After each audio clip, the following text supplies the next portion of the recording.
जय श्री कृष्ण बच्चों। कक्षा सेकंड में आपका फिर से स्वागत है। कक्षा सेकंड में आज हम अध्याय संख्या 9 बराबर बंटवारा के आगे के भाग के बारे में अध्ययन करेंगे।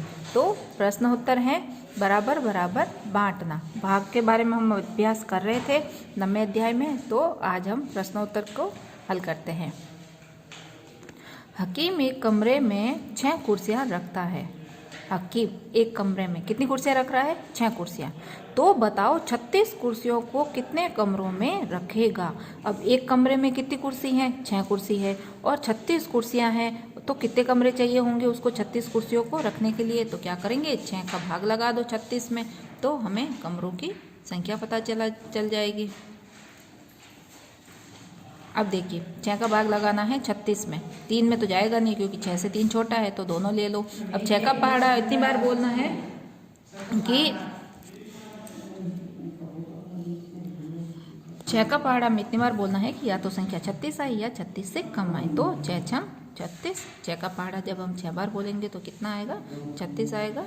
तो ये बाकी कर दी हमने, तो 6 में से 6 गया 0, 3 में से 3 गया 0। ठीक है।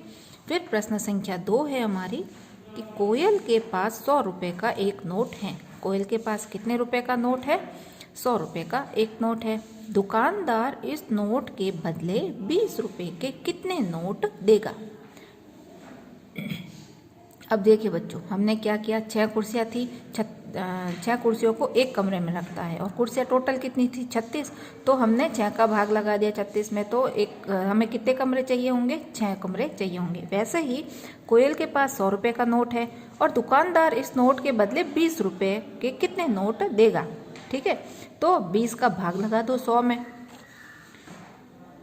20 का हमने भाग लगा दिया 100 में, तो कितनी बार जाएगा? 20 का पहाड़ा बोलो इतनी बार के 100 या 100 से कम संख्या है, तो 20 का पहाड़ा हम 5 बार बोलेंगे तो संख्या क्या आ जाएगी? पूरी 100।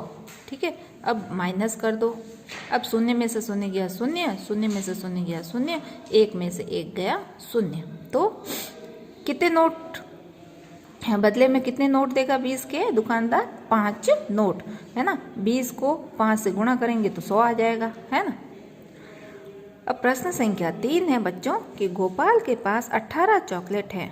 गोपाल के पास कितनी चॉकलेट है? 18 चॉकलेट हैं। वह 6 बच्चों में बराबर बांटना चाहता है।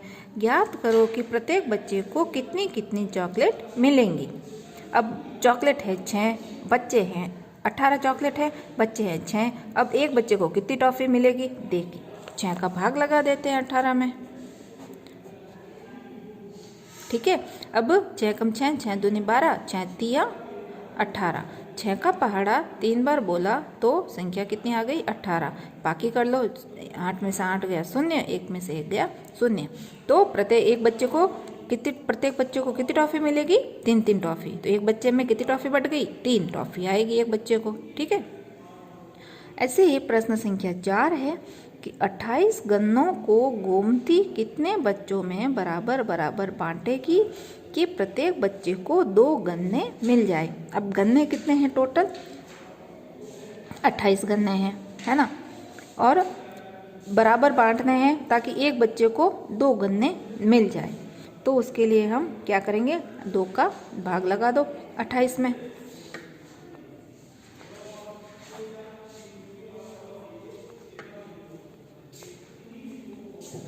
अब देखिए 2 का भाग गया 2 में लगाएंगे, 1 बार गया, है ना, तो यहाँ लिख दिया 2, 2 में से 2 गया 0। अब इस 8 को हम इस 0 के पास उतार देते हैं। ठीक है।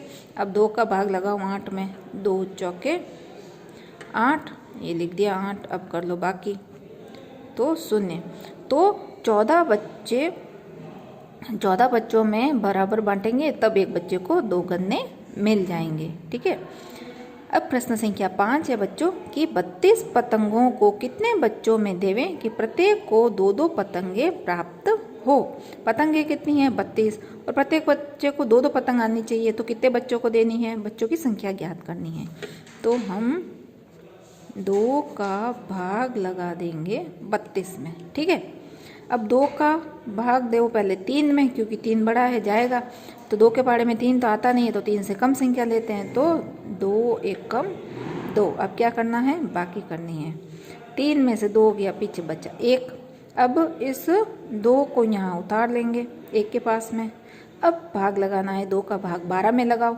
2 का पहाड़ा इतनी बार बोलो कि 12 या 12 से कम आए, तो 2 के पहाड़े में तो 12 आता है। कितनी बार आता है, 6 बार बोलने पे संख्या कितनी आएगी, 2 छंग 12। ठीक है, 2 छंग 12। तो अब कर देंगे बाकी। 2 में से 2 गया 0, 1 में से 1 गया 0। तो कितने, 16 बच्चों को 32 पतंगें 16 बच्चों में बटेगी, तो प्रत्येक बच्चे को 2-2 पतंग प्राप्त हो जाएगी। ठीक है बच्चों।